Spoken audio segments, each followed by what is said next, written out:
Hello, my name is Simon Zwick. Wish you guys a Merry Christmas and a Happy Holidays. Now let's get started. CT is becoming one of the most serious issues in football. Probably, in my opinion, is the biggest issue in football.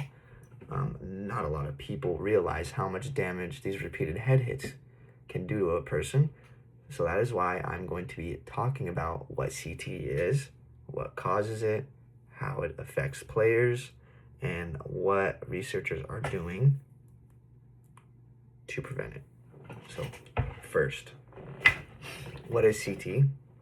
CT stands for chronic traumatic encephalopathy, and that is a brain disease that is caused by repeated hits to the head.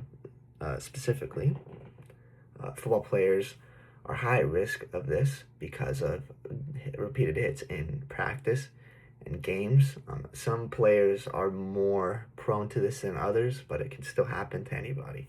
So even though a concussion doesn't have to happen for you to get CT, just regular hits can deteriorate your brain over time, and that can cause CT.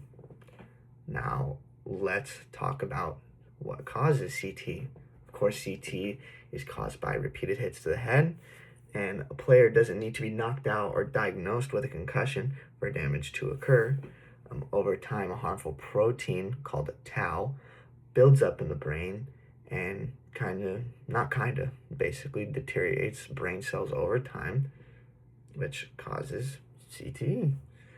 And the damage develops quietly and cannot be diagnosed to someone until they have unfortunately passed away. So now let's talk about what the effects of CTE are. The effects of CTE can both happen to a person's brain and their behavior, and people with CTE often experience memory loss, confusion, mood swings, depression, and mainly aggression. Mainly you start to see aggression, and that's when people kind of notice, like, this person might have CTE, but it cannot officially be diagnosed to that person.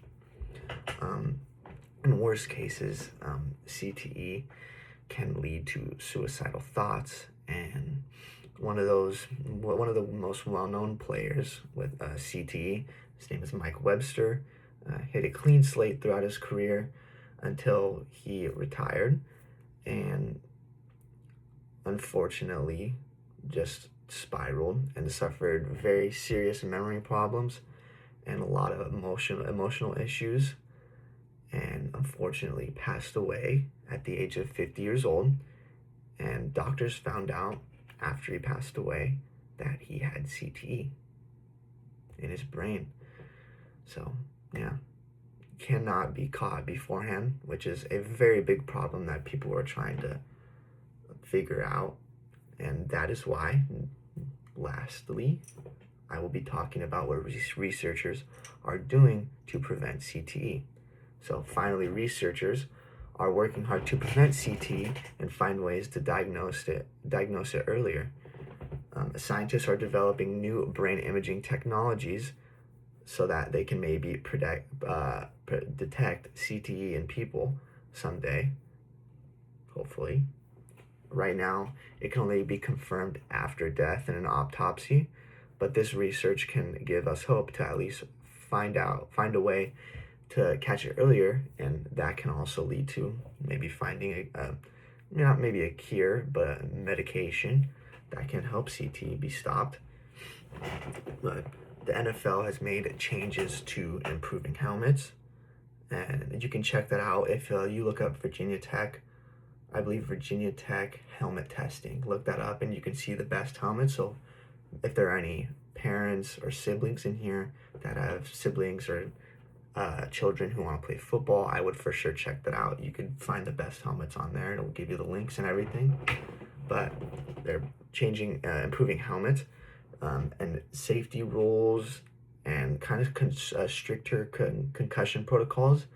And there was recently a team, the New York Giants, their quarterback Jackson Dart went into the blue tent the medical tent for concussion protocol, and the head coach and one of their players went in and they got him out, and they violated concussion protocol and later got fined a hefty amount. I believe it was over 50,000, at least for the head coach.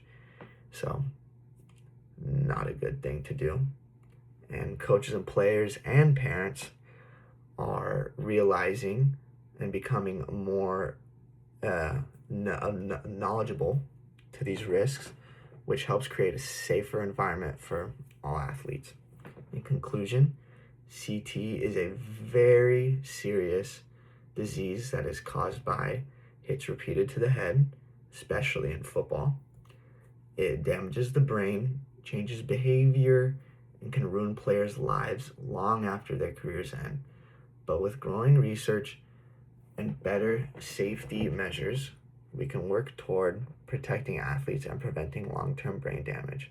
Understanding CT can help us appreciate football while remembering the importance of safety to our players. Thank you very much. You guys have a good one.